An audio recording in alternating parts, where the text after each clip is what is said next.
Meus queridos, bom dia. Bom dia. Né? Muito bom a gente iniciar mais uma aula de educação de filhos. Né? A gente queria chamar educação de pais, mas aí ninguém viria.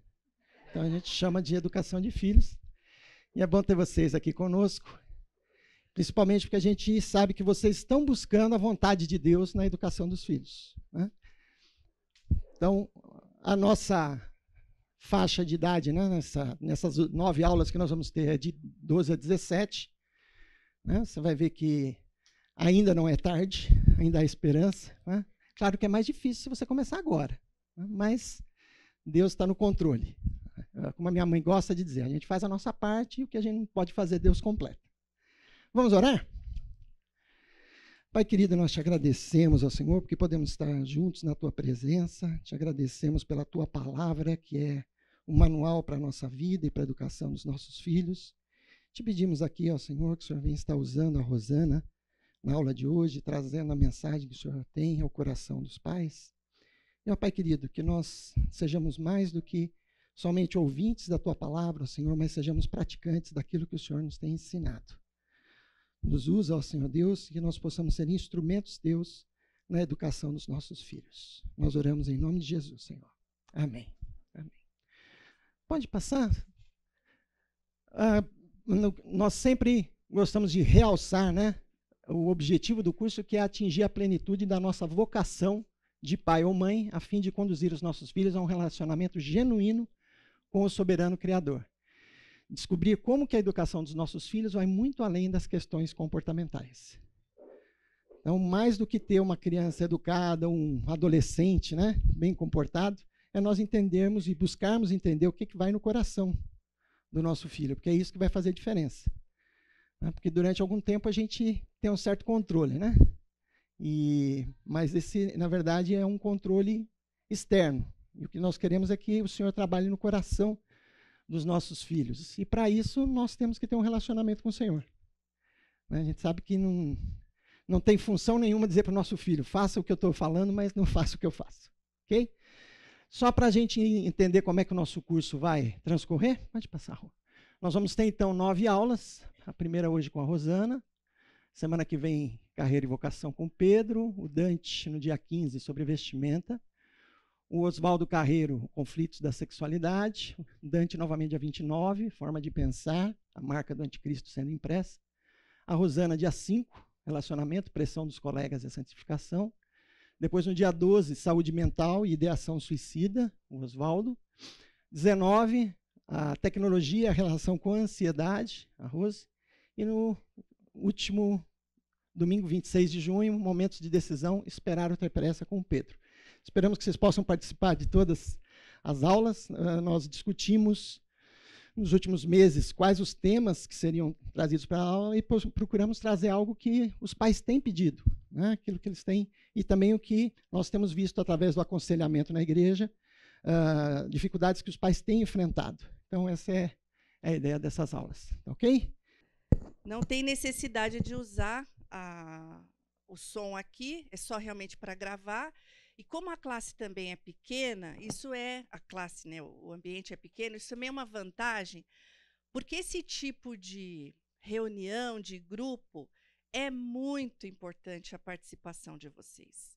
O que enriquece esse tipo de encontro é quando vocês trazem experiências, vocês contam o que está acontecendo na tua casa e o casal do lado fala, graças a Deus que meu filho não é ET de Varginha, acontece isso em qualquer lugar.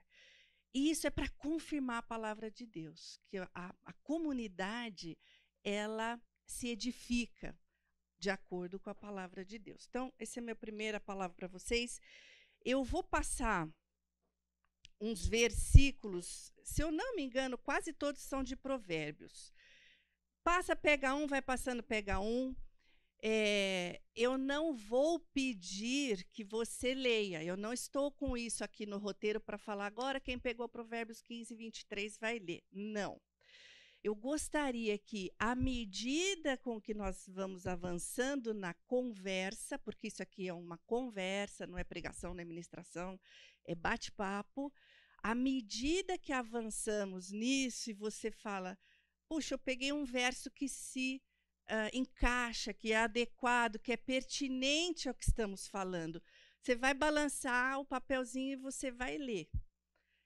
Vamos, então, né, ter atenção. De repente, né, alguém que pegou e Judas foi enforcou-se, não balança o papelzinho, guarda aí. Não vai. Só para a gente até... realmente, a palavra de Deus, ela já edifica por si só. Ela já tem autoridade por si só. Então, se você está relacionando com o assunto e você fala, olha aqui, Provérbios está dizendo isso. E nós vamos ter oportunidade de anotar na Bíblia, para quem ainda usa esse hábito, lápis e Bíblia anotando, então você vai colocar no seu dispositivo aí alguma observação. Então, vamos lá aqui.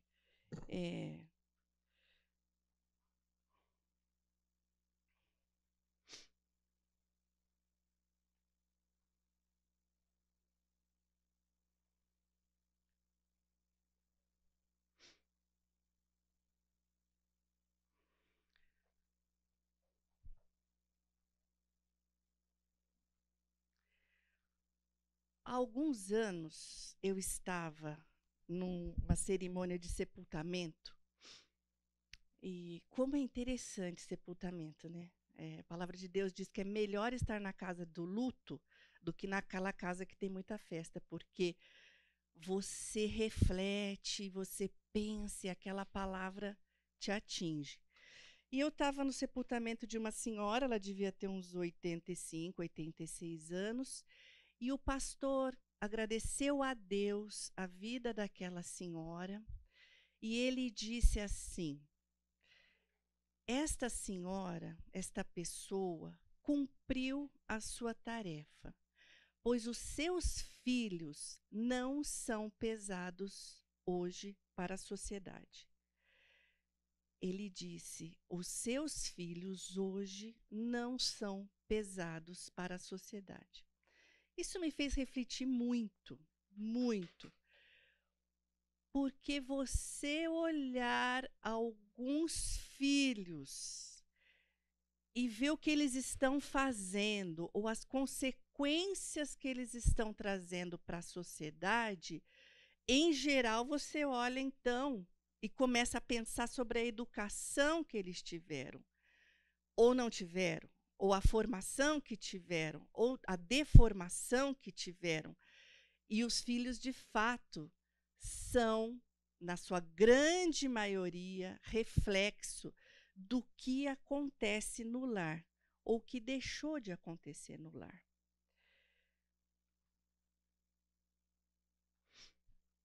Vamos ver rapidinho esse vídeo.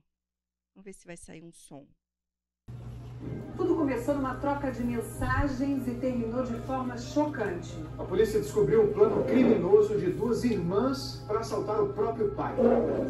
Nenhum pai, nenhuma mãe espera, né, receber uma notícia dessa. É mais um filho que você educa com amor, com carinho. Primeiro, os assaltantes amarraram a caçula. Depois, agrediram o comerciante.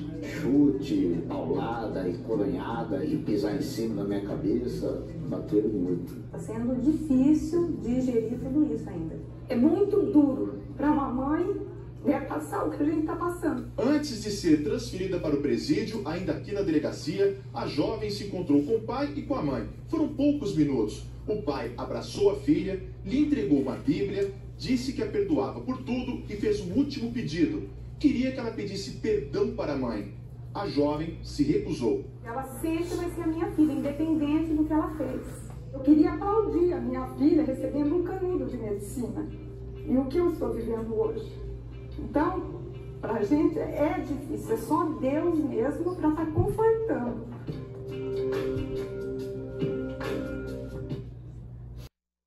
Será que a gente comenta? Ou deixa quieto? Sem palavras. Será que isso é novo? Será que é porque eles tinham celular e ficaram... Ai, essa tecnologia é do demônio.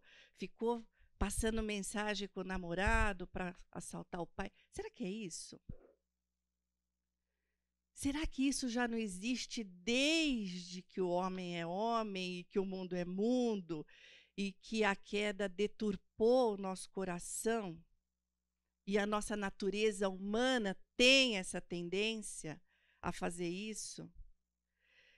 E será por quê que o Senhor, no Antigo Testamento, nos dá os 10 mandamentos? E ele fala, vamos ver se a gente sabe de cor? Não furta. Vamos como é que é? Não terás outros deuses além de mim. Não matarás, não furtarás, não cobiçarás a mulher do próximo, que é o homem do próximo, da próxima também. Honra pai e mãe. Não adulterarás, já falamos? Não. Não tome o nome do Senhor em vão. Não use a palavra para falso testemunho. Já foram os 10? Guarda o dia do sábado e descansa.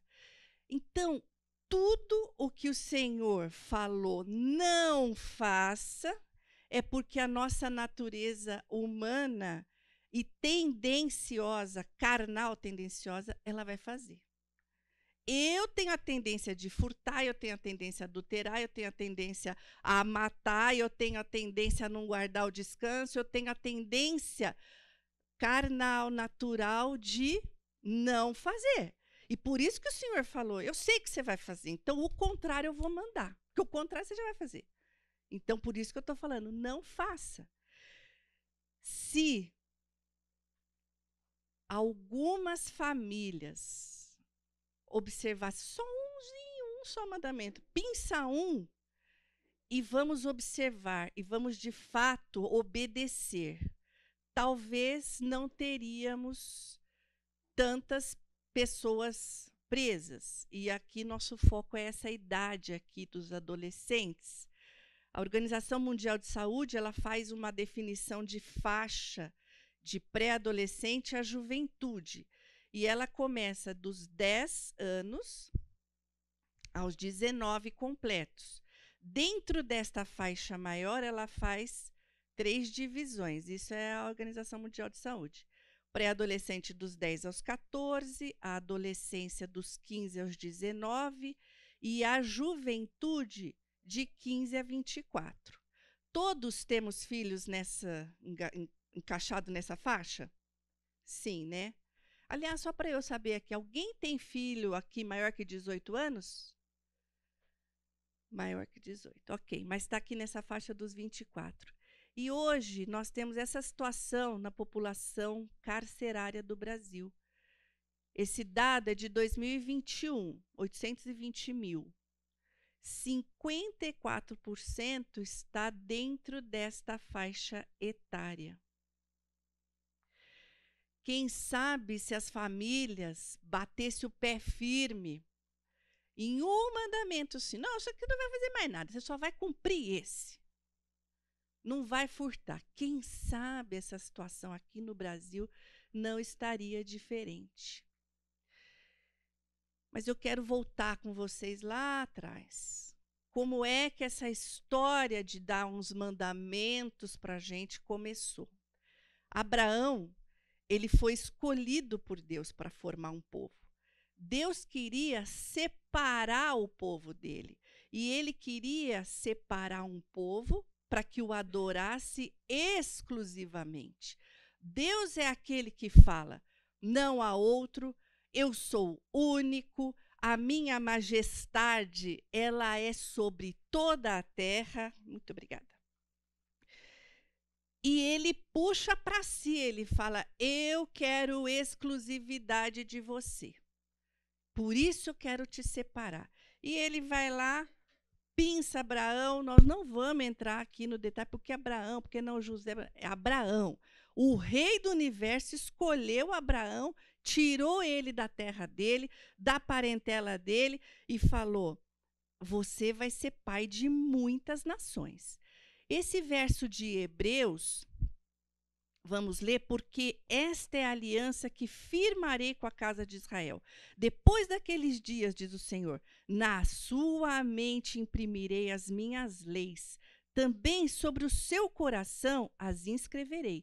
e eu serei o seu Deus, e eles serão o meu povo. Eu peguei justamente essa citação de que Deus escolheu esse povo para ter para ele do Novo Testamento, porque no Velho Testamento nós temos zilhões dessa citação. Você tem isso em Deuteronômio, você tem isso em Jeremias, Ezequias, Daniel, todos contando a história que eles já sabem que veio lá de Abraão. Deus escolheu para formar um povo. Mas eu peguei de Hebreus porque essa história passou. E aqui nós já estamos na época da graça. E o Senhor Jesus já veio, e ele já fez a sua obra que nos deu acesso ao Pai. E o autor de Hebreus, que eu, acho fortemente que é Paulo, fecha parênteses, ele disse, eu sei disso, Deus me quer, Deus quer o povo dele para si, e ele separou.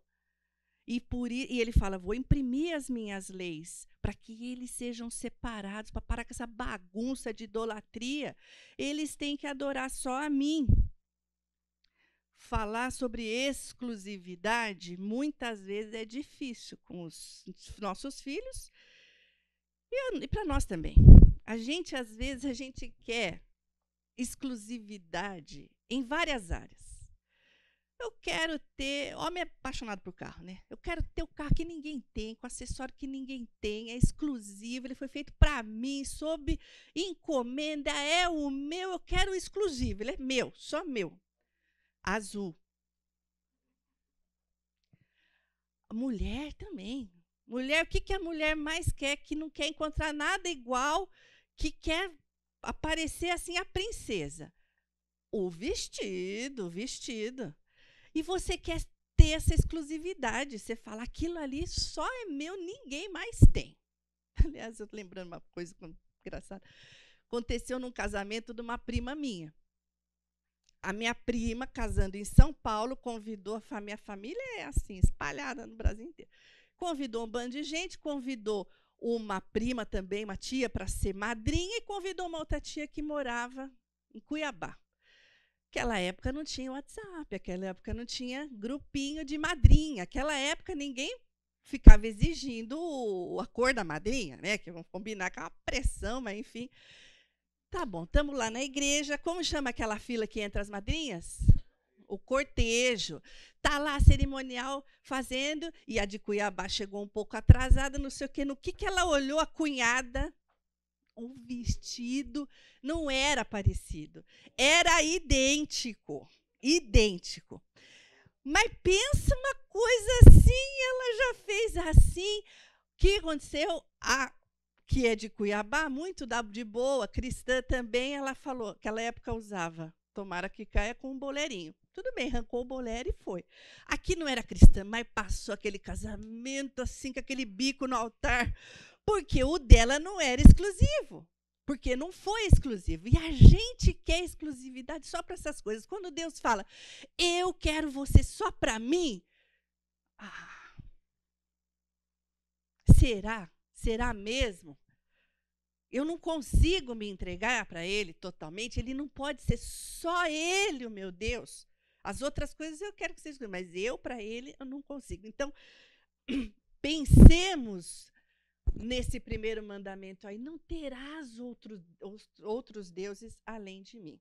Voltando para Abraão, ele foi escolhido, e você pode abrir comigo Gênesis 18, 19. Gênesis 18, 19, esse contexto desta passagem, Deus está falando, eu vou destruir Sodoma e Gomorra. Mas eu sou tão amigo de Abraão, eu vou esconder de Abraão o que eu vou fazer com Sodoma e Gomorra.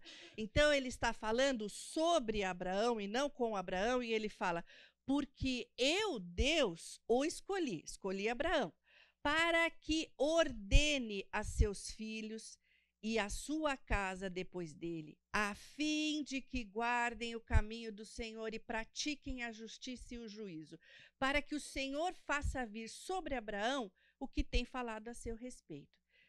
tem uma versão que fala para que Deus faça vir, cumpra as promessas que ele fez ao seu respeito. Então, aqui, Deus falou, olha, eu vou te escolher, mas você tem uma tarefa. Você vai ordenar aos seus filhos e aos filhos que vierem depois dos seus filhos para que guardem os meus mandamentos. O que, de fato, é ordenado aos pais? Aquela nação cresceu... desculpa, ele fez... Filho meu, atende à minha sabedoria, à minha inteligência, inclina o teu ouvido. Provérbios 5:1. Tudo a ver com imprimir os mandamentos, né? Um estava prestando atenção, eu não estava. Então, se alguém tem mais alguma filipeta com conversa que se encaixa aqui, por favor, pode nos edificar com o seu versículo. E aquela nação realmente se multiplicou e cresceu. E os líderes, e os pais, e os chefes das casas tinham essa ordenança. Você tem que imprimir os meus mandamentos, a minha lei no coração dos seus filhos. Vamos abrir esses 4 versos aqui comigo? Deuteronômio 4, 9 e 10. Todas no livro de Deuteronômio, todas escritas por Moisés, todos os versos no contexto de que eles já tinham saído do Egito. E eu vou ler aqui 4, 9 e 10.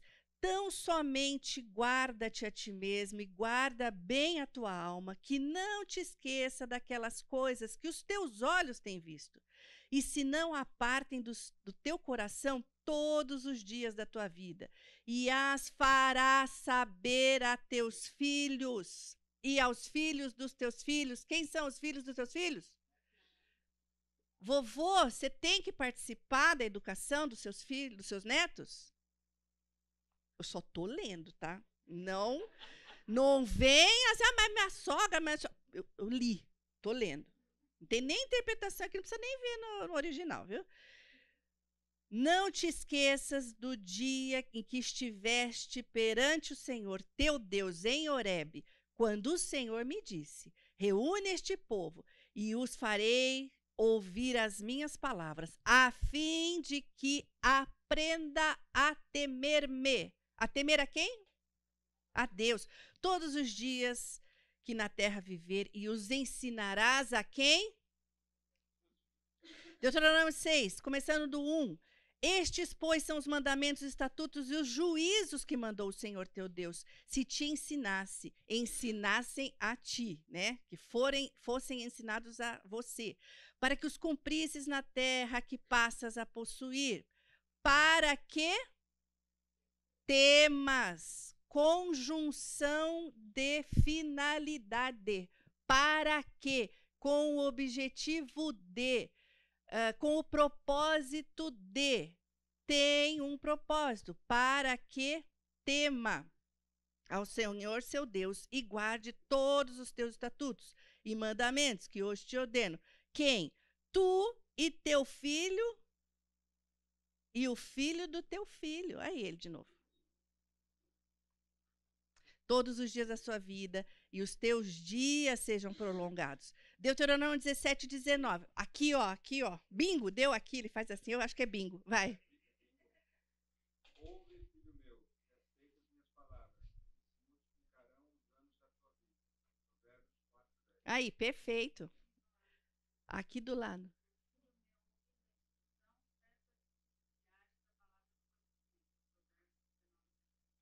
O autor destes versos é quem? Autor de Provérbios, Salomão. Salomão ouviu isso na sua vida, durante a sua vida? Com certeza. Ele ouviu do pai, que ouviu do avô, que ouviu. Nós estamos no 17, 19, Deuteronômio 19. E o terá consigo e nele terá todos os dias da tua vida, para que aprenda a temer o Senhor, seu Deus, a fim de guardar todas as palavras desta lei e estes estatutos para os cumprir. E o 31, 12, 13. Ajuntai o povo, os homens, as mulheres, os meninos, o estrangeiro que está dentro da tua cidade, para que ouçam e aprendam e temam ao Senhor, vosso Deus, e cuidem de cumprir todas as palavras dessa lei, para que os seus filhos, que não a souberem, ouçam e aprendam a temer ao Senhor, vosso Deus, todos os dias que viverdes sobre a terra, passando o Jordão para possuir. Vamos lá. Existe nestes 4 trechos um termo comum. Temer. E antes deste vocábulo, desta palavra, nós temos um verbo. Começa com A. Aprenda a temer. Significa o quê? Que a pessoa nasceu sabendo temer? Quem falou aqui? Não é natural. Eu nasço querendo mamar, com as necessidades fisiológicas, isso é natural. Nasço querendo chorar. Mas para temer a Deus, eu preciso ser ensinada. E meu filho precisa ser ensinado. E a palavra de Deus está me dando resultado. É possível aprender. E eu quero focar nisso para os pais com uma palavra de esperança. Talvez uma esperança que o filminho do começo, aqueles senhores se frustraram nessa esperança, mas a esperança de que a palavra de Deus e o ensino faz com que o coração do filho aprenda a temer a Deus. E ele vai ter que escutar muita história para aprender isso, porque basicamente o povo de Deus é feito de história. E aqui nesses trechos nós lemos eles falando assim, é para você lembrar de tudo que você viu e temer ao Senhor. É para lembrar da tua história. E quem é que conta história, gente? É criança de 3 anos que tem jornada para contar? Não, né? Quem é que conta história? Os pais, os avós, os tios. Eu amava ficar na cadeira de balanço escutando meus tios italianos contarem como que eles vieram da guerra, não sei o quê. Aquilo é enriquecedor. E são essas histórias que nós vamos passar para os nossos filhos. Hoje, vocês não têm crianças muito pequenas. Então, o registro da história, a linguagem da história, ela vai mudando de acordo com o que seu filho vai conseguindo absorver. Antes, você falava, filho, de quem que é esse carrinho que está dentro da tua lancheirinha, bem? É do meu amigo, ele deixou lá na classe e tal, e eu peguei. Eu falei, mas filho, tem certeza? Ele sabe que você pegou, você pediu, mãe, não, mas ele tem um monte de carrinho, ele não liga. Isso é um registro. Fala, não, filho, então amanhã você leva, devolve. O que você está ensinando de uma maneira não formal? Não furtar, não cobiçar, falar a verdade, uma maneira informal. Aí o criatura tem 19 anos, 20 anos, você entra no quarto dele, o bicho está lá assistindo um canal pago carésimo. Você fala, quem contratou isso aqui? Mãe, peguei a senha do meu amigo que eu decorei, porque a hora que ele estava digitando, eu decorei a senha. Eu sou muito esperto. Pelo amor, vai falar com ele, você não pode ver isso, não é seu, e nananã, e você não falou para ele, disse Deus, não furtarás. Você vai, no registro do seu filho, aumentando a linguagem, e com os de 19, você já vai falar sobre consequência, como do pequeno também você falaria na linguagem dele. Qual é a consequência? Como é que está o sistema carcerário do Brasil, né? Não precisa levar tanto isso, mas é importante ele saber, é importante. E eu só posso, ou eu quero ensinar, né, as coisas que eu sei. João, se eu não me engano, você é da área de marketing, desenho gráfico.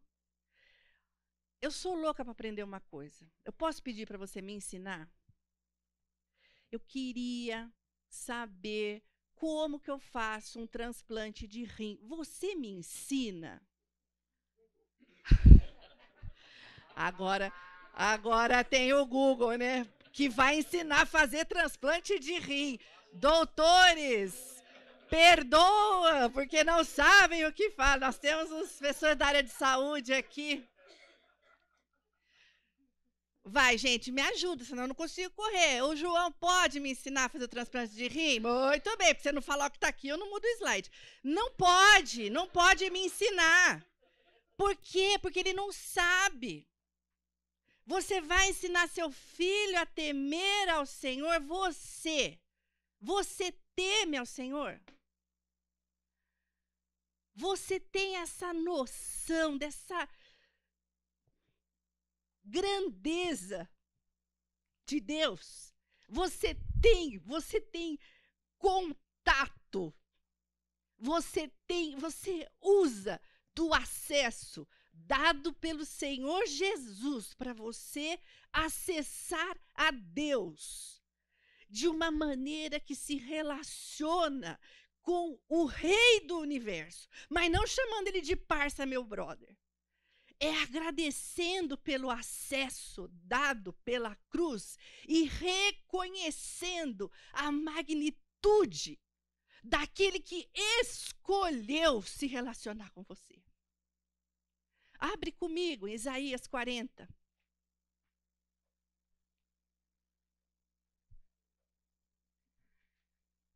Esse texto é riquíssimo, de uma poesia, de uma analogia maravilhosa. Eu vou ler na versão, na NVI, para ficar um pouco mais fácil de acompanhar. Isaías 40, verso 12. Quem mediu as águas na concha da sua mão, ou com o palmo definiu os limites dos céus? Quem jamais calculou o peso da terra, ou pesou os montes na balança, e as colinas pesou em seus pratos? Você mede coisa pequena ou grande com palmo? Se eu falar para você, ô Flávio, mede a quadra para mim, mas não vai com trena, não, vai com palmo. O palmo da criatura tem que ser enorme, né? Então, essa analogia do tamanho do Senhor. Verso 13. Quem definiu limites para o Espírito Santo? Ou o instruiu como seu conselheiro? E a quem o Senhor consultou que pudesse esclarecê-lo e que lhe ensinasse a julgar com justiça? Quem lhe ensinou o conhecimento ou lhe aponta o caminho da sabedoria? Na verdade, as nações são como a gota que sobra de um balde. Para ele, são como o pó que resta na balança. Para ele, as ilhas não passam de um grão de areia. Se todas as nações do planeta são para Deus como uma gota que sobrou de um balde, e hoje nós temos o quê? 7 bilhões de habitantes na Terra? Pouco mais? Tu pega a gota que sobrou, tu divide em 7 bilhões e acha a tua proporção diante do Senhor. É mais ou menos isso. 17. Diante dele, todas as nações são como nada. Para ele são sem valor e menos do que nada. E a quem vocês compararão a Deus? Como poderão representá-lo? O profeta Isaías, ele está nervoso. Ele vai falar um pouco mais para frente sobre o povo de Deus fazendo ídolos com madeirinha que sobra, da madeira que Deus criou, em vez de adorar o Criador. Bíblia, tu não pode ler igual laudo de ecografia. Tecidos preservados, sem nenhuma alteração, de acordo com a idade. A Bíblia tem vida. O cara tá nervoso. Ele fala, com quem que vocês vão comparar essa grandeza, essa magnitude, esse Rei do Universo? No 20, ele vai falar sobre a idolatria que eles estavam fazendo ídolos. 22, ele se assenta no seu trono, acima da cúpula da terra, cujos habitantes são pequenos como gafanhotos. Ele estende os céus como um forro e os arma como uma tenda para eles habitar.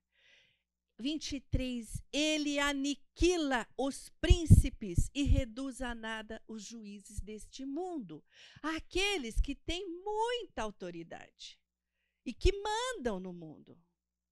Ele aniquila. Eles passam como um sopro. 24, mal eles são plantados, mal já alguém outorgou a autoridade para eles, mal eles fazem as raízes na terra e Deus sopra sobre eles e eles murcham. Como um redemoinho, eles os levam como palha. Com quem vocês me compararão? Agora é Deus falando. Quem se assemelha a mim? Pergunta o santo. Ergam os olhos e olhem para as alturas. Quem criou tudo isso? Aquele que põe em marcha cada estrela do seu exército celestial e a todas chama pelo nome. Tão grande é seu poder e tão imensa a sua força que nenhuma delas deixa de comparecer. Gente, eu tenho 2 filhos, um marido e um cachorro. Eu vou chamar o primeiro filho, eu troco o nome do segundo, chamo o cachorro, falo o nome da minha irmã. O Senhor conhece todas as estrelas e as chama pelo nome. Isso é uma analogia, mas isso mostra a grandeza e a força do Senhor. Tão grande é o seu poder e tão imensa a sua força. Eu temo ao Senhor a ponto de conseguir transmitir isso para o meu filho de uma maneira que, nas minhas histórias, no meu caminhar, nas coisas que acontecem comigo, eu vou falando, meu filho, deixa eu te contar uma coisa. Um verso, pode falar. O que anda na retidão teme ao Senhor, mas o que se desvia dos seus caminhos o despreza. Provérbios 14, 2. Outro verso. No temor do Senhor há firme confiança, e ele será um refúgio para seus filhos. Provérbios 14, 26. Eu estava esperando esse. O seu é bom, mas o dela é melhor. No temor do Senhor, a firme confiança, quer dizer, o homem que teme ao Senhor, e isso vai ser refúgio, proteção, uma cerca para os seus filhos vão se sentir seguros. Mas eu tenho que ter um histórico de temor ao Senhor. As minhas experiências com o meu Senhor, com o que Deus me dá, são minhas. Mas eu tenho que contar para os meus filhos. Porque eles vão fazendo as experiências deles com o Senhor. Contar as coisas que nos acontecem no dia a dia, as nossas lutas. Nós temos muitas lutas. E às vezes nós temos a tendência a fazer essa separação, essa dicotomia assim, poxa, fui num culto, mas que bênção, aquela palavra de esperança hoje na ceia, que o Senhor Jesus vai voltar, que não sei o que. Chegou segunda-feira, você está enlouquecido lá para pagar boleto. E você não lembra mais, você não aplica a palavra de Deus no teu dia a dia. Aí o teu filho está te vendo lá enlouquecido.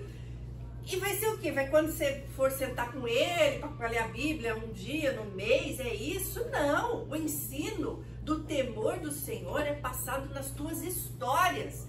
Meu filho, eu estou extremamente preocupado, mas eu temo a esse que tudo criou.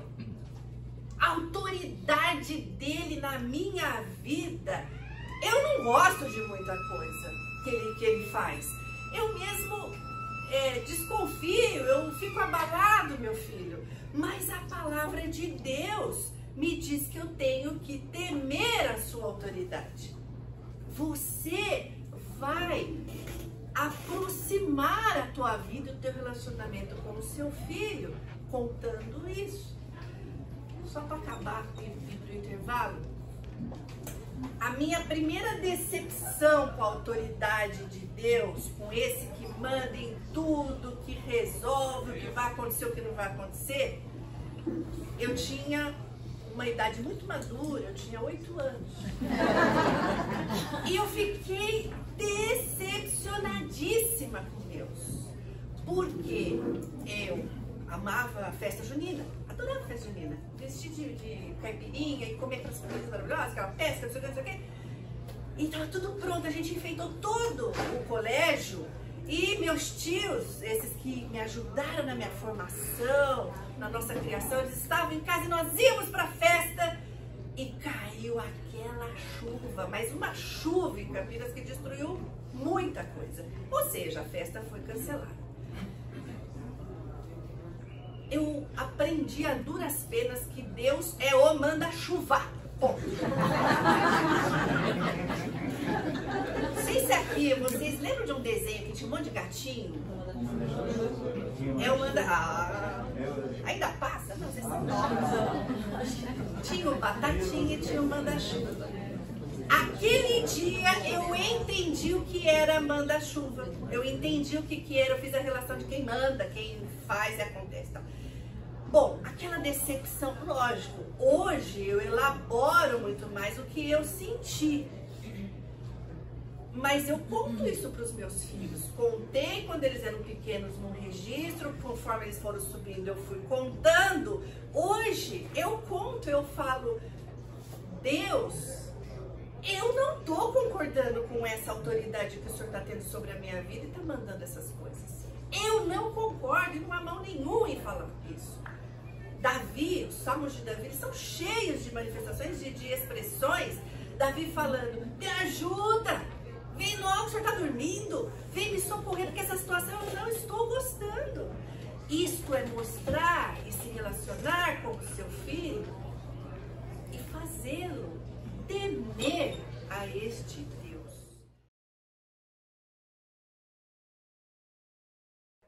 Estávamos falando então sobre o temor do Senhor que deve estar dentro de mim para que eu consiga transmitir. Isso não significa que quando eu me tornei pai e mãe, agora estou pronto, né? Estou prontinho, não vou aprender nada. Não, você vai durante a jornada, você vai caminhando e aprendendo e ensinando e tropeçando e levantando e caindo, e a vida com o Senhor é assim. Eu vou, vai no Deuteronômio 7:21, pode ir no Josué, vai Josué. Josué, aqui o contexto, vocês sabem que Josué teve o contexto de guerrear muito ali para conquistar a terra, ele foi escolhido líder depois de Moisés. E o que é que ele está passando para o povo dele ali? Josué 4:24 ele fala sobre o Senhor, para que todos os povos da terra conheçam a mão do Senhor que é forte, para que temais ao Senhor vosso Deus todos os dias. E no Deuteronômio 7:21, aqui também é um contexto de combate ali, de guerra, e Moisés está falando para o povo, não te espantes diante deles, porque o Senhor Deus está no meio de ti, Deus grande e terrível. O 7:24, é 7:21, acho, né? É 7:21 ou 7:24? Deuteronômio 7:21, e a minha versão fala terrível. E a versão de vocês? Temível. E alguma versão fala terrível? Quer ler um verso do Provérbios? Ah, Neemias, vamos lá.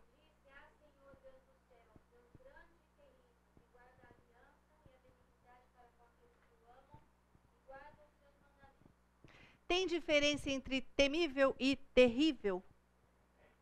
Tem. E eles podem andar juntos? Deus é temível e terrível?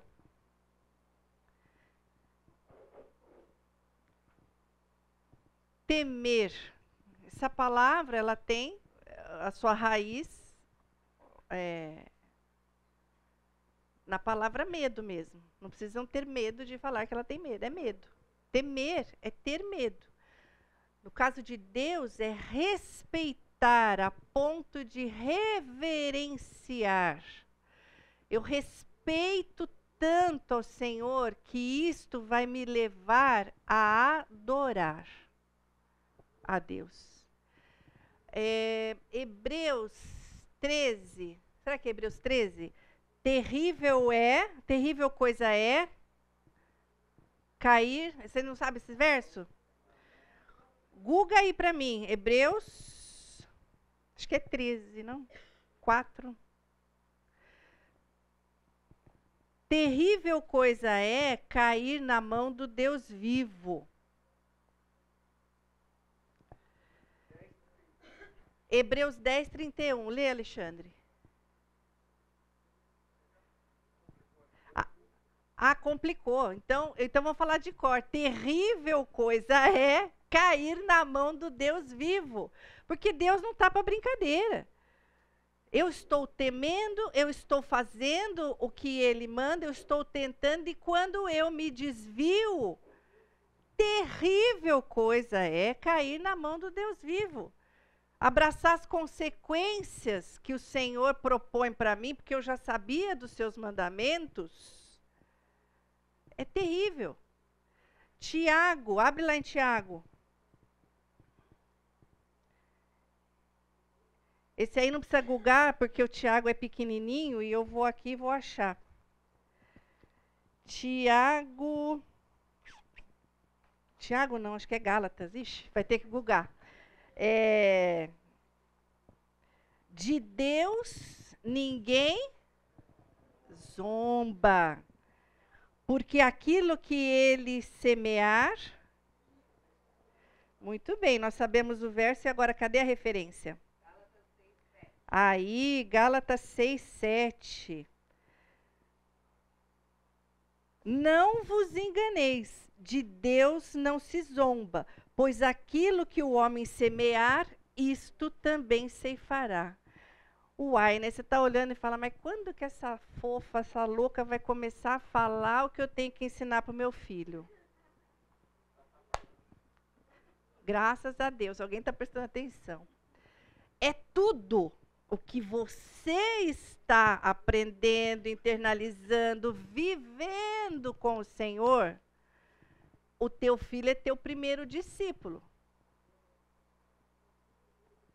Não é uma crítica ao nosso ministério de discipulado, mas tem gente que tem assim grupinho de discipulado de segunda de tarde, terça de manhã, quinta à noite, um bando de discipulado, manda o filho fazer discipulado, que é simples, hoje o modelo é sentar, pegar um texto, falar sobre o texto, conversar um pouco, sendo que o verdadeiro discipulado, o modelo quem deu foi quem? Quem que deu? Jesus. Jesus chamou os discípulos e me segue aqui. E vem comigo, e vê como é que eu parto o pão, vê como é que eu trato a viúva que o filho faleceu, vê como é que eu trato a sogra do meu amigo, vê como é que eu trato a autoridade. Esse é o verdadeiro discipulado. A prática, a vivência. Então, quando eu dou discipulado, eu falo, Florzinha, vem comigo aqui, vamos estender roupa comigo, ver como é que eu trato caixa do supermercado, vamos dirigir comigo, ver se eu dou fechado em alguém, ou se eu fico brava porque não era fechado. Discipulado. E o quanto que eu temo a Deus, e o quanto que eu estou passando esse temor, e o quanto que eu tenho medo. É bom ou é ruim ter medo?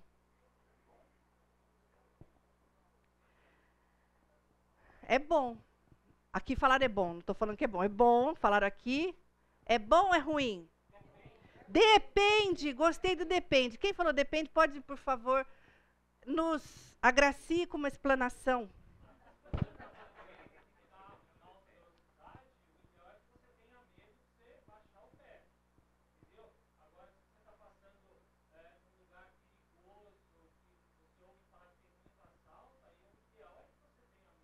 Exatamente. Então, este depende... Quer falar, Edilson?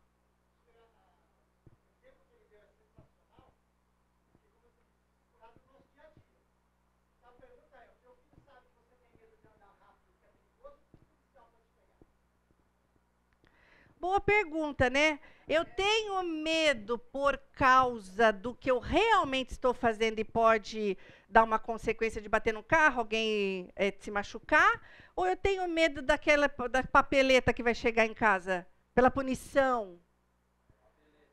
Da papeleta? E vocês acham que é ruim ter medo da multa? Se não tivesse multa para usar cinto de segurança, você usaria? Hoje sim, porque vocês são bem novinhos. Porque e se alguém perguntar, eu nego, eu vou mandar editar essa gravação.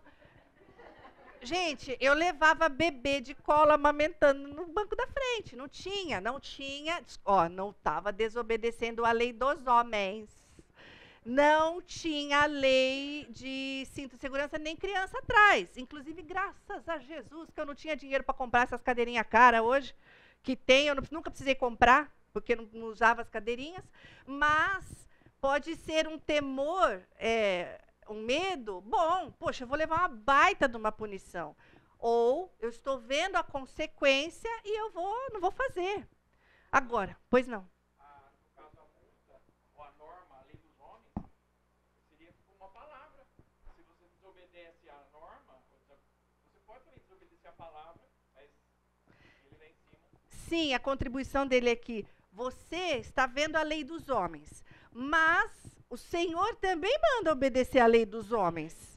Toda autoridade, Romanos 13, toda autoridade nos foi dada para o nosso cuidado. Abre lá, Romanos 13, 1. Eu sei sempre o livro, mais ou menos o capítulo e o verso, vocês têm que achar. Porque também, né? É o Romanos 13, 1. Todo homem esteja sujeito às autoridades superiores, porque não há autoridade que não proceda de Deus. E as autoridades que existem foram por ele instituídas. Então, obedecendo um, você está obedecendo o outro. João, eu acho que eu vou te dar o microfone para o pessoal te ouvir. Eu acho que o medo é uma coisa que depende, mas no meu ponto de vista, o medo bom é aquele que preserva, é aquele que faz com que a gente mantenha a segurança, que a gente fique preservado. O medo ruim é o que afasta, é o que pode criar uma barreira em um relacionamento.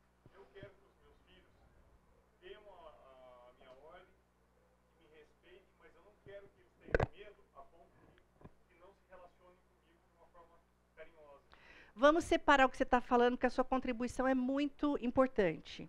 O João disse, o medo é bom, mas para eu recuar numa situação que não é bacana.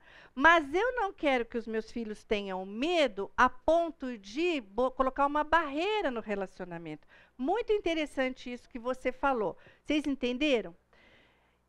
Então, como que a gente vai reproduzir o relacionamento que nós temos com Deus para que os nossos filhos também tenham? Deus é temível e terrível. Eu só li, tá? E ele traz consequências. Mas ele dá acesso também a ele, que é o que nós pais devemos abrir para os nossos filhos. E esse relacionamento é de respeito, de amizade, de poder contar várias coisas. Algumas coisas, nem queira que os filhos te contem. Eu tenho filhos casados, eu falo assim, não me conta. Porque você não é amiguinho do seu filho. Você é pai e você é mãe. E este temor que os filhos devem a nós é colocado pelo Senhor. Até voltando a falar um pouquinho sobre os 10 mandamentos, a questão de honrar o pai e a mãe, Ele sempre, o pai e a mãe sempre vão estar num lugar que não tem comparação. Você está fora de qualquer lista de amizade. Você é pai e você é mãe. E exigir honra dos filhos não tem idade e não tem prazo de validade. Ah, mas eu vou exigir que eles me respeitem. Mas eu vou exigir. Vai. Porque quando Efésios fala 6, ele fala, filhos, obedecei em tudo a vossos pais, está implícito que o pai fez um pedido de obediência. E eles têm que responder a isso. E a honra aos pais também. Nós temos que exigir. Às vezes, essas conversas, na exigência da honra, elas são pesadas. Principalmente com os adolescentes que já vão argumentando um bando de coisa. E você às vezes está tão cansado que você fala, ai, faz o que você quer. Quantas vezes, vai gente, nós somos tudo de carne e osso aqui. Quantas vezes a gente não desistiu de ficar conversando? Talvez aquela não fosse a melhor hora. Talvez escolher um outro horário para realmente exigir honra. Exigir obediência, sem travar a comunicação, sem se mostrar autoritário. Isso é um segredo, isso é um caminhar constante com a palavra de Deus e com o seu Espírito. Por isso que em Efésios 5, que é uma carta, que é um crescente, Paulo fala sobre a salvação, Paulo fala que ele nos tirou do império das trevas, e ele vai falar sobre o relacionamento dos filhos, da esposa com o marido, né? É um crescente, e o verso-chave para começar a falar sobre isso é: e deixe-vos encher do Espírito Santo. Não adianta a gente ficar falando um bando de regrinhas aqui. Ah, fala para o seu filho fazer isso, você faz aquilo outro. Isto não tem efeito na essência. O que tem o efeito na essência é o seu filho abraçar e deixar ser abraçado pela graça salvadora do Senhor Jesus. Você olha aquele bebezinho lindo e maravilhoso, de olhos claros, aquela criança que vai crescendo com aquele cabelo cacheado e aquele adolescente bacana. Mas abra comigo João 3. E não é o verso 16 mais famoso que nós vamos ler. Nós vamos ler a condição que o seu filho nasceu e que eu nasci, que você nasceu. João 3, verso 36. Por isso, quem crê no Filho tem a vida eterna. O que todavia se mantém rebelde contra o Filho não verá a vida, mas sobre ele permanece a ira de Deus. Se uma coisa permanece agora, onde que ela estava antes de agora? No mesmo lugar. Se o seu filho não fizer nada, ficar quietinho ali, fingir de morto, a ira do Senhor permanece sobre ele. Então, o seu primeiro foco de vida do planeta é orar pela salvação dele. É ao instruí-lo, ao caminhar, e Deuteronômio fala os métodos, é no caminhar, é no levantar, é no assentar. Você está falando sobre os princípios para ele, para que ele tenha uma vida de acordo com o que o Senhor quer, e para que em um momento ou um processo, ele tome a decisão por trocar de lado. Como Efésios 2 fala, o Senhor, com o grande amor que nos amou, me retirou do império das trevas e me trouxe para o seu reino de luz. E aí sim começa uma jornada verdadeira, cuja essência está sendo mudada pelo Espírito Santo. Ninguém está aqui ensinando regrinha para filho ficar bonzinho e não ter consequência. Não, nosso foco é na salvação da alma. Paulinha.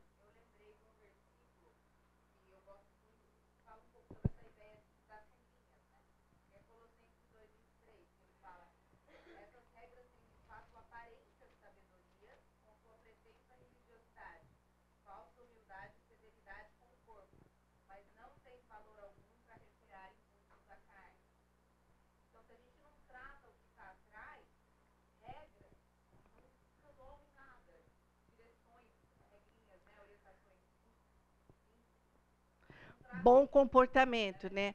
Que quando as crianças são pequenas, a voz é de comando, né? Troca de roupa, sai daí, rápido, a cobra tá vindo, corre, que você vai ser picado. Aí a criança fica, não, é para obedecer. Aí vai crescendo, filho, senta aqui, vamos conversar sobre isso. Ou então, vamos conversar sobre isso. Gente, carro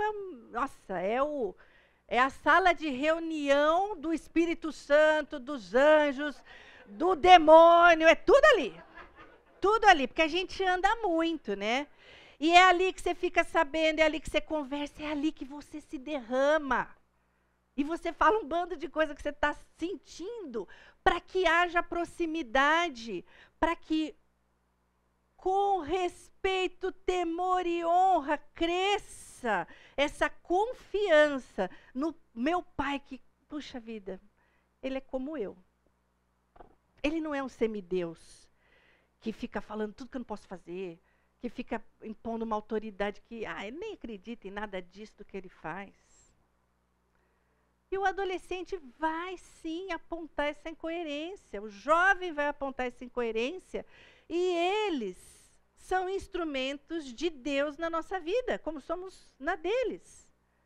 Eles são mais pontiagudos às vezes, mas são instrumentos. E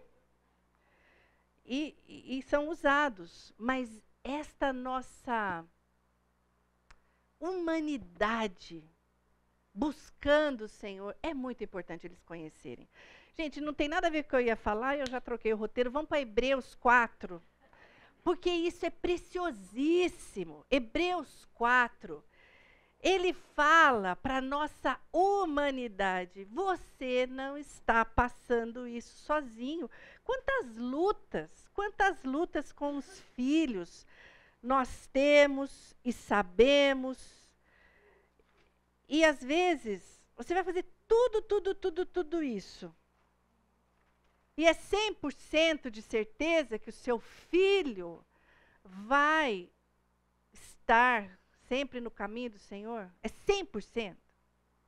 Não é. Não é. Eu converso com uma família muito amiga, pessoal bíblico, a comunidade que eles frequentam super bíblica, um pessoal coração mesmo, eles têm 2 filhos. O rapaz mais novo foi para a faculdade e foi morar na faculdade. Interessante que ele não foi se afastando. Ele chegou num dia, ele falou assim: pai, mãe, eu agradeço tudo que vocês fizeram por mim, tá bem bacana mesmo, eu vou morar na faculdade. Ele ganhou uma bolsa assim, maravilhosa, numa faculdade super cara. Eu não acredito em nada do que vocês estão falando. Eu não quero esse negócio de igreja, de Bíblia. Eu não quero mais nada disso. De hoje em diante, não me fala mais nada sobre isso. Eu estou saindo daqui de casa. Eu comecei a namorar e eu vou morar com a minha namorada. Que dor, que dor. Está se achando e nós acompanhamos a progressão, se é que eu posso falar, como que chama? Não é progressão, quando vai para baixo é a degradação desse jovem, nós estamos acompanhando. E hoje ele está envolvido com várias outras coisas, que não é só morar com uma namorada, nem com 2, nem com homem, nem... E você vê que não é 100%, e os pais fizeram o seu papel. É muito duro e é uma dor aguda, a gente sofre porque ama aquela família. E ele está, igualzinho a palavra de Deus descreve, está comendo bolota de porco ali a rodo. Ele vai voltar? Eu não sei. O meu papel como mãe, como pai, é orar por ele, é amar, é ter misericórdia. E lembrar da misericórdia que o Senhor teve por mim. Eu ia ler Hebreus, né? Hebreus 4,14. Tendo, pois, a Jesus, o Filho de Deus, como grande sumo sacerdote que penetrou os céus, conservemos firme a nossa confissão. Porque não temos sumo sacerdote que não possa se compadecer das nossas fraquezas. Antes foi ele tentado em todas as coisas à nossa semelhança, porém sem pecado. E o verso 16. Acheguemo-nos, portanto, confiadamente, junto ao trono da graça, a fim de recebermos misericórdia e acharmos graça para socorro em ocasião oportuna. Que privilégio você poder conduzir seu filho. Eu vou junto, filho. Vamos comigo se achegar neste trono de graça. Porque eu estou lutando. E eu estou vendo, filho, que você está lutando. Eu estou vendo, filho, que você está lutando contra essas tentações. Eu estou vendo, filho, que você não consegue adorar a Deus na autoridade dele. Eu também não. Puxa ele pela mão e leva ele no trono para buscar socorro e graça. Que privilégio, que prioridade. Nada que você vai conquistar na sua carreira se assemelha a isso. Absolutamente nada.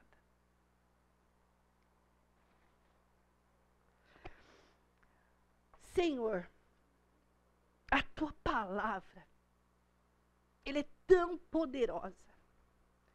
E ela é tão verdadeira. E nós precisamos, Senhor, do teu Espírito penetrar essa palavra em nós, para que ela se torne a nossa vida, para que ela se torne vida dentro das nossas casas.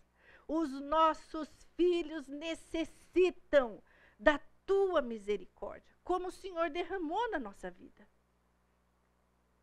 Nós queremos reconhecer isto e temer o seu nome. Nos ajuda, nos ajuda. Recebe a nossa oração em nome de Jesus. Amém. Grupo comigo é assim, eu faço oração antes de terminar a aula, a gente troca o assunto, eu não vou ver mais slide nenhum, porque nós mudamos o assunto. Brincadeira. A gente estava falando sobre medo. E muitas situações você tem que deixar o seu filho avaliar o medo. Porque dependendo do tamanho da encrenca, você vai lá e você vai orientar. Você fala, filho, você vai encarar esse problema? Se o problema, se a encrenca, se a situação for menor que o seu filho e ele correr, ele está sendo covarde. Está sendo covarde. Se ele avaliar a encrenca, se ele resolver fazer e encarar, e a encrenca é bem maior do que ele está sendo o quê? Imprudente. Está sendo o quê? Burro. Burro também é uma palavra boa, mas nós não vamos usar com os meninos. Olha que legal, filho, você está sendo imprudente, está sendo burro. Olhou o tamanho da encrenca, você vai encarar? Não, corre, foge, foge. Uma palavra que um verso também que eu esqueci, não está com ninguém, aquele que os demônios tremem e temem? Não está com ninguém? O demônio aprendeu acha para mim, cadê os meus universitários? Google. Jesus falou, os demônios também creem e tremem diante de Deus. Porque eles reconhecem a grandeza de Deus. E a gente não, a gente fica Ah, é o Tiago, não é Jesus? Errei feio essa daí. Tiago 2,19, ok. Se o teu filho não está tremendo, não está temendo, não está nada, pô, o bicho é pior que o diabo, né? Não é para ser assim. Ele tem que estar nessa caminhada. E nosso papel é passar isso para eles. Nós já falamos sobre essa autoridade que a nós foi investida pelo próprio Deus. É que nós fomos e voltamos, mas se você se lembrar, essa preservação que Deus quis do povo dele, com a escolha de Abraão, é para isso aí, para a gente ensinar os nossos filhos e levá-los a temer. A nossa autoridade, ela traz segurança. Eu tenho alguns versos de Provérbios. Nós já lemos o 14. Quem está com 14? Dá para ler de novo? 14, 26? Ou é 26, 14? 26, 14. 14, 26. Lê de novo.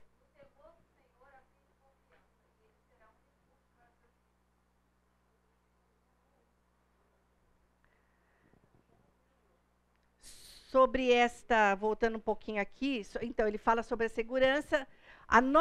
O nosso filho também tem que entender isso, e muitas vezes não vai ser só no dia a dia. Você vai ter que sentar e falar, bicho, formalmente é o seguinte: a minha autoridade sobre você, que me foi dada por Deus, e quando minhas crianças eram muito pequenas, elas começavam a reclamar muito, eu falava, pelo amor, eu não tenho a menor paciência, viu, gente? Desculpa. Duas reclamações eu entregava para Deus, assim, eu falava, quer saber? Reclama com o meu chefe. Eu já falava assim. Mãe, mas quem que é seu chefe? É Deus. Deus é meu chefe. Se você não fizer, vai acontecer uma coisa muito ruim, não só para você, como comigo. Mas você não apanha. Eu falo, apanho.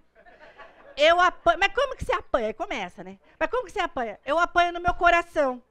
Deus me deixa triste e tal. Então eu jogava a responsabilidade para Deus total. Falava assim. Isso quando eu era criança. Quando começa muito no argumento, você tem que formalmente falar, o Senhor me investiu de autoridade. E a minha autoridade é para te trazer uma proteção, uma cerca, uma segurança. E como Provérbios diz, o homem que teme ao Senhor, os filhos dele estarão refugiados. Tem refúgio. Então essas coisas tem que falar mesmo. E, gente, eu sei, é difícil, né? O adolescente vai argumentando, Alguém quer trazer algum caso pérola? Ela está querendo falar, pode.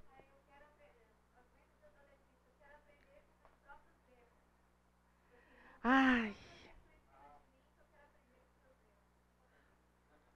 O que você falaria para? O que vocês falariam? Eu quero aprender com os meus próprios erros.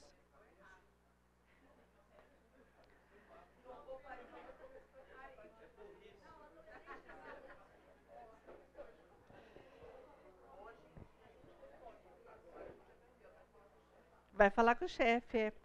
Olha,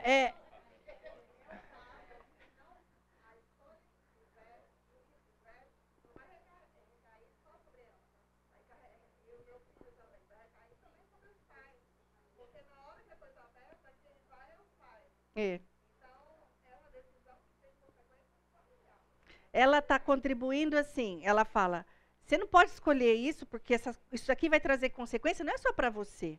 Vai trazer para os pais, para a família toda. E, gente, tem trocentos exemplos na Bíblia que alguém foi lá e falou, vou agir com o meu próprio entendimento. E se lascou e lascou a família inteira. Eu vou trazer os exemplos para vocês.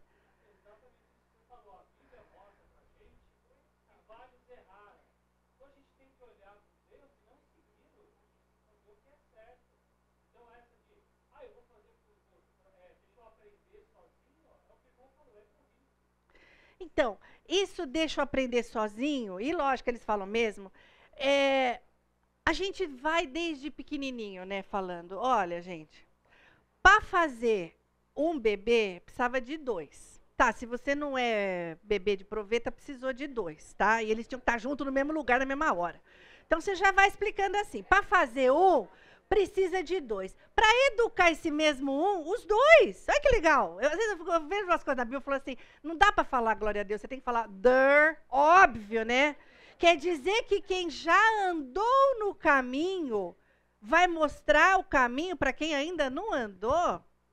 Que coisa mais óbvia. Você vai perguntar como é que faz determinada coisa para quem nunca fez ou para quem fez? E outra, estávamos falando sobre os mandamentos. Deus fala, não faz, não faz, não faz, é porque a gente já vai fazer. Quantos receberam o papelzinho? Levanta a mão, acho que uns 30 eu entreguei. 30, não entreguei todos. Mais de 58 vezes Provérbios fala, filho meu, atenta, filho meu, não despreza, filho meu, escuta, filho meu, se inclina, filho meu, mas por que está falando tanto? Porque tu não vai escutar. Porque o natural é tu desprezar. Por isso que Deus fica insistindo. Por isso que ele fala assim, vai falar da lei, é de manhã, tarde à noite, é quando deitar, é quando assentar, porque é para aprender agora. Provérbios está cheio disso. Os pais já trilharam este caminho. E teriam que dar a orientação. E, de novo, gente, aí vai realmente da sua autoridade, da sua firmeza para falar, não vai fazer. Eu conversei com um senhor, 50 e poucos, 55 anos. Ele é o último de 4 filhos. Os pais trabalhavam muito, muito, muito. E eles não tinham uma condição muito bacana. E a mãe, para compensar aquela ausência, ele é o caçulinha, ela fazia tudo que ele queria. E das escolhas mais simples, a roupa que vai vestir, a comida que vai comer, o brinquedo, e ele ganhava tudo no choro. Porque o choro da criança muitas vezes é falta de mãe, né? Falta de cuidado, é falta de presença, né? Do pai, da mãe, do próprio, uma pessoa da família. E ele me conta que ele se tornou um adulto extremamente inseguro, de não saber tomar decisões, porque ele foi exposto a opções de decisões enquanto ele não tinha maturidade para fazer. Aquilo lá que você vê na fila do self-service, a mãe com o prato da criança de 3 anos, fazendo, o que você vai querer? Ela olha aquele mundaréu de coisa, aquilo estressa a criança. Como muitas vezes estressa o adolescente. Expor o adolescente a situações que ele não tem maturidade para escolher, vai fazer igual esse senhor. Ele se tornou um adulto inseguro, não sabia o que fazer da vida, mas ele foi resgatado pelo Senhor. E a esposa dele contribuiu muito. Hoje ele é premiadíssimo na carreira dele, uma pessoa que é referência para outras pessoas na profissão dele. Mas a nossa autoridade para com os nossos adolescentes é proteção, é zelo, é cuidado e tem que fazer. Eu trouxe vários exemplos, o conteúdo ficou no meio, não tem problema. Eu quero contar uma última coisa para vocês. Essa questão de decidir também o que o adolescente faz e também as consequências que ele vai trazer.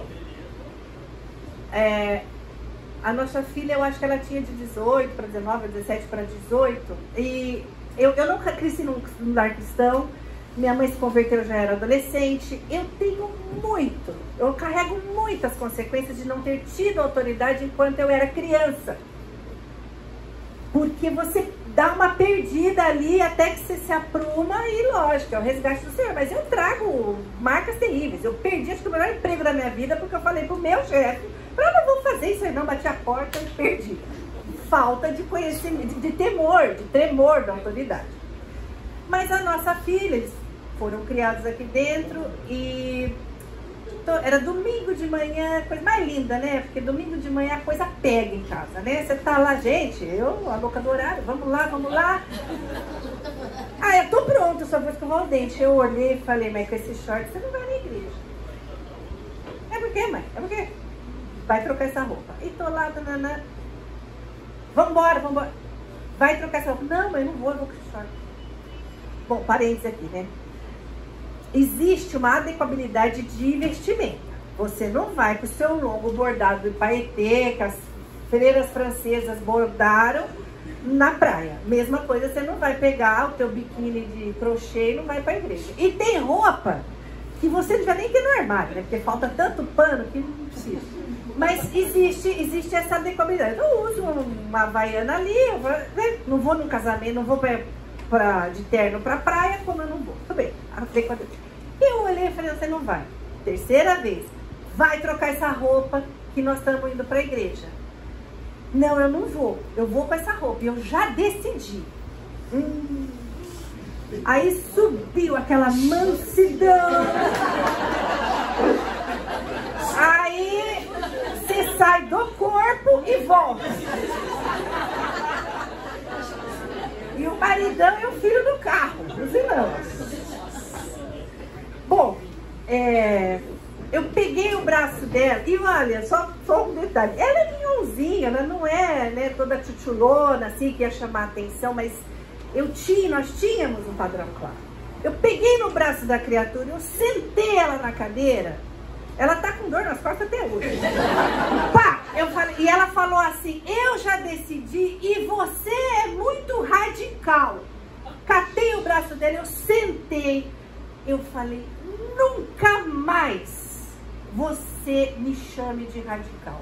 Não é porque é falta de respeito comigo, é porque eu não sou digna de ser chamada de radical. Porque o que eu conheci que foi radical, ele mandou o filho dele para a cruz por sua causa. Vai trocar essa roupa. E viemos felizes para o culto.